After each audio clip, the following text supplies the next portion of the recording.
다 함께 사도신경을 고백함으로 3월 4일 화요일 기도회를 시작하겠습니다. 나는 전능하신 아버지 하나님, 천지의 창조주를 믿습니다. 나는 그의 유일하신 아들 우리 주 예수 그리스도를 믿습니다.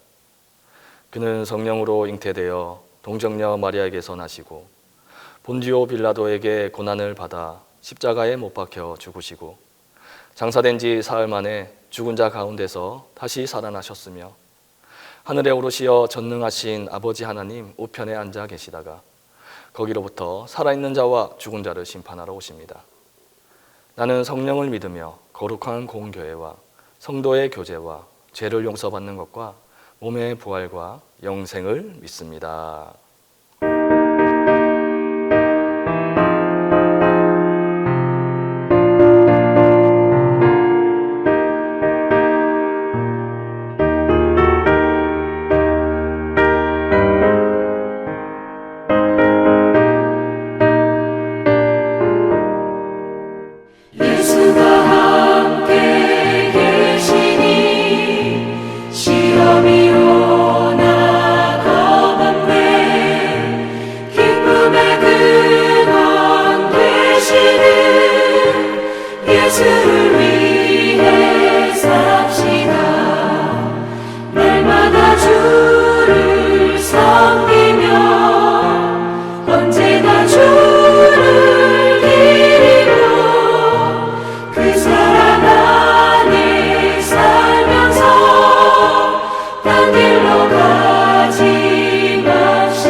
내게 생명 되겠네. 이후로 생명 양식 주와 함께 먹으며 저 생명 시냇가에 살겠네. 길이 살겠네. 나 길이 살겠네. 저 생명 시냇가에 살겠네.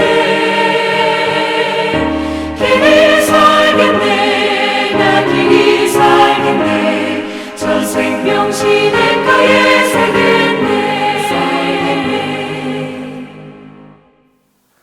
오늘 우리에게 주신 하나님의 말씀은 신명기 26장 1절에서 11절입니다.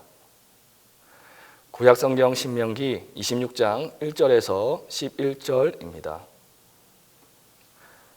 내 하나님 여호와께서 내게 기업으로 주어 차지하게 하실 땅에 내가 들어가서 거기에 거주할 때에 내 하나님 여호와께서 내게 주신 땅에서 그 토지의 모든 소산의 만물을 거둔 후에 그것을 가져다가 광주리에 담고 내 하나님 여호와께서 그의 이름을 두시려고 택하신 곳으로 그것을 가지고 가서 그때 제사장에게 나아가 그에게 이르기를 내가 오늘 당신의 하나님 여호와께 아뢰나이다.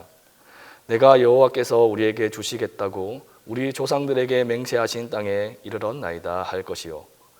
제사장은 내 손에서 그 광주리를 받아서 내 하나님 여호와의 제단 앞에 놓을 것이며 너는 또 내 하나님 여호와 앞에 아뢰기를 내 조상은 방랑하는 아람 사람으로서 애굽에 내려가 거기에서 소수로 거류하였더니 거기에서 크고 강하고 번성한 민족이 되었는데 애굽 사람이 우리를 학대하며 우리를 괴롭히며 우리에게 중노동을 시키므로 우리가 우리 조상의 하나님 여호와께 부르짖었더니 여호와께서 우리 음성을 들으시고 우리의 고통과 신고와 압제를 보시고 여호와께서 강한 손과 편팔과 큰 위엄과 이적과 기사로 우리를 애굽에서 인도하여 내시고 이곳으로 인도하사 이 땅 곧 젖과 꿀이 흐르는 땅을 주셨나이다.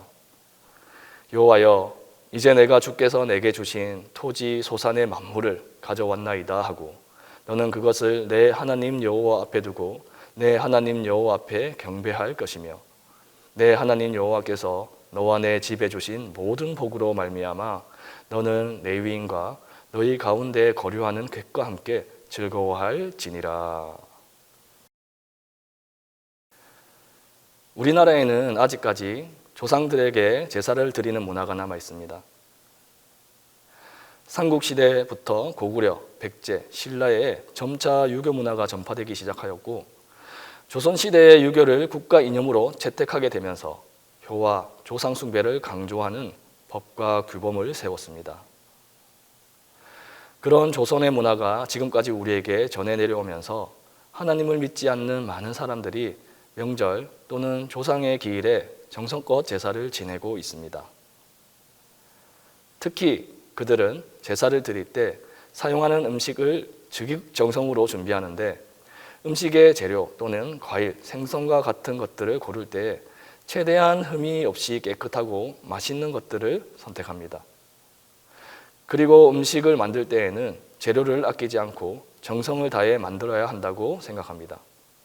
또한 아무리 배가 고프고 음식을 먹고 싶어도 조상들을 위한 제사를 지내기 전에는 절대 준비한 음식을 먹어서는 안 되며 제사가 다 드려지고 나서야 먹을 수 있습니다. 오늘 본문 말씀에도 제사에 대한 이야기가 등장합니다. 앞으로 젖과 꿀이 흐르는 가나안 땅에 들어가게 될 텐데 거기서 얻게 되는 만물, 즉 첫 열매를 거둔 후에 그것들을 제사장을 통해 하나님께 바치고 하나님을 경배하라는 것입니다.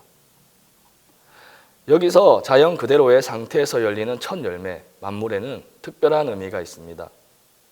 충분한 햇볕과 영양분을 흡수하면서 자랐고 자연의 질서 안에서 최적의 시기에 재배되었기 때문에 신선할 뿐만 아니라 맛과 향이 풍부하여 예로부터 동서양을 막론하고 많은 지역에서 신 또는 조상에게 바쳐져 왔습니다.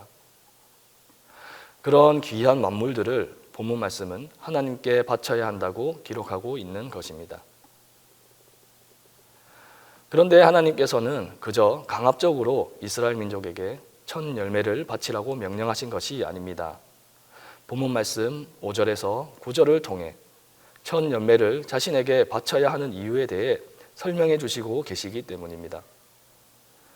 유목민이던 이스라엘 민족이 이집트에 거류하게 되었고 이집트에서 크고 강한 민족으로 번성하게 되었지만 이집트 사람들이 그런 이스라엘 민족을 학대하고 괴롭힘으로 고통 속에서 하나님께 부르짖고 하나님을 찾게 됩니다. 그런 이스라엘 민족의 음성을 하나님께서 들으시고 이스라엘 민족을 이집트에서 해방시키셨을 뿐만 아니라 젖과 꿀이 흐르는 땅까지 주셨다는 사실을 상기시키시면서 그러한 하나님을 잊지 말고 기념하며 첫 열매를 바치라는 것입니다. 그런데 이집트에서 이스라엘 민족을 해방시킨 사건, 젖과 꿀이 흐르는 땅을 주신 사건은 단순히 하나님이 이스라엘 민족을 도우셨다는 사실보다 더욱 특별한 의미를 가지고 있습니다. 먼저 신은 오직 하나님뿐이라는 사실을 증명하신 사건입니다. 이집트는 당시 부유한 국가이면서 강력한 나라였고 수많은 신을 신으로 모시고 있었습니다. 그런 당대 최강의 나라가 모시고 있는 신은 많은 사람들에게 강력한 신으로 여겨지고 있었을 것이고 그들 신들이 이집트를 지켜주고 막강한 힘을 주었다고 믿고 있었을 것입니다. 그런데 엄청난 일이 벌어집니다. 이집트의 노예들이 믿는 신이 당대 최강의 이집트를 무너뜨린 것입니다. 심지어 한두 번의 재앙이 아닌 10번의 재앙으로 당시 이집트가 모시는 신들을 철저하게 박살냈으며 신의 대리인이면서 신의 아들이라 불리우는 이집트 왕의 장자를 죽게 만든 것입니다. 그들이 모시는 신은 신이 아니며 막강한 나라가 모신다고 해서 그것들이 신이 될 수 없고 우상 따위에 불과하다는 사실을 세상에 보여주신 것입니다. 세상의 진정한 신은 하나님이라는 사실을 증명하셨다는 것입니다. 그러니 그 사건들을 반드시 기억하여 유일한 신이신 하나님 자신만을 경배하고 찬양하며 제사를 지내야 한다는 사실을 알려주신 것입니다. 다음으로 하나님께서는 자신을 의지하며 살아가는 나라가 무엇인지 알려주셨습니다. 이집트는 농업으로 막강한 부와 강력한 힘을 가지게 된 나라입니다. 농업은 자연 질서를 인간이 인위적으로 이용하여 자신들의 식량을 대량 생산하기 위해 생각해낸 방법입니다. 그런 농업은 나일강의 범람으로 비옥해진 이집트의 땅에서 어마어마한 양의 곡식을 생산할 수 있도록 만들어졌고 대량 생산된 식량은 이집트 사람들이 농업을 하지 않아도 먹고 살 수 있는 직업이 가능하도록 만들어졌습니다. 군인, 정치인, 글을 쓰는 직업 등이 등장하면서 문화와 문명, 군사력이 기하급수적으로 발달하게 되었고 인간이 중심이 되는 나라가 되어 이집트에서 신이란 그런 인간들의 강해지고 부유해지려는 욕심을 채워주고 도와주는 수단이 되었습니다. 그런데 하나님께서는 이스라엘 민족을 젖과 꿀이 흐르는 땅으로 인도하셨습니다. 젖과 꿀이 흐르는 땅은 이집트처럼 농업으로 식량을 대량 생산할 수 있는 땅이 아니었습니다. 자연의 질서 안에서 자라는 식물과 나무가 무성한 땅이었으며 그런 식물들을 배부르게 먹고 자란 가축들이 젖을 풍성하게 제공할 수 있는 땅이고 식물과 나무들의 번식을 돕는 벌들이 많았기 때문에 꿀이 넘치는 땅이었던 것입니다. 즉 인간의 힘으로 배부르게 살아가는 것이 아닌 하나님께서 설계하신 자연의 질서 안에서 하나님을 의지하고 살아간다면 부족함 없이 살아갈 수 있는 땅을 이스라엘 민족에게 주신 것입니다. 처음 가나안 땅을 염탐한 12명의 정탐꾼 중 10명의 정탐꾼은 분명히 이렇게 기대했을 것입니다. 수많은 기적을 통해 우리를 해방시켜 주신 하나님께서 우리에게 주시는 땅은 이집트보다 더 잘 살 수 있는 땅일 것이라고, 수많은 곡식과 먹을 것이 넘쳐날 수 있는 그런 기회의 땅일 것이라고 생각했을 것입니다. 하지만 그들 앞에 펼쳐진 땅은 전혀 달랐습니다. 그곳은 이집트처럼 농사를 지을 수 있는 비옥한 땅이 아니라 풀과 나무만이 무성한 실망스러운 땅이었습니다. 그래서 그들은 풀과 나무에 열린 탐스러운 열매들을 보았음에도 좌절하고 불만을 쏟아냈던 것입니다. 반면 갈렙과 여호수아의 관점은 달랐습니다. 두 사람은 적과 꿀이 흐르는 땅에 대한 의미를 알고 있었습니다. 이집트처럼 인간의 힘과 능력으로 자신들의 욕구와 욕망을 채우기 위해 살아가는 세상이 아니라 하나님만을 의지하며 살아가는 세상이 하나님께서 약속하신 땅이고 정찰한 그곳에 풍성이 열려 있는 열매들을 보며 그 약속의 성취를 보게 되었던 것입니다. 그래서 그들은 돌아왔을 때 다른 10명의 정탐꾼들과는 달리 적과 꿀이 흐르는 땅에 대해 희망적인 얘기를 하면서 하나님을 의지하면 그 어떤 어려움도 승리할 수 있다고 확신했던 것입니다. 사랑하는 성도 여러분, 여러분이 상상하는 적과 꿀이 흐르는 땅은 어떤 세상입니까? 이집트처럼 다른 사람들보다 잘 먹고 잘 사는 세상입니까?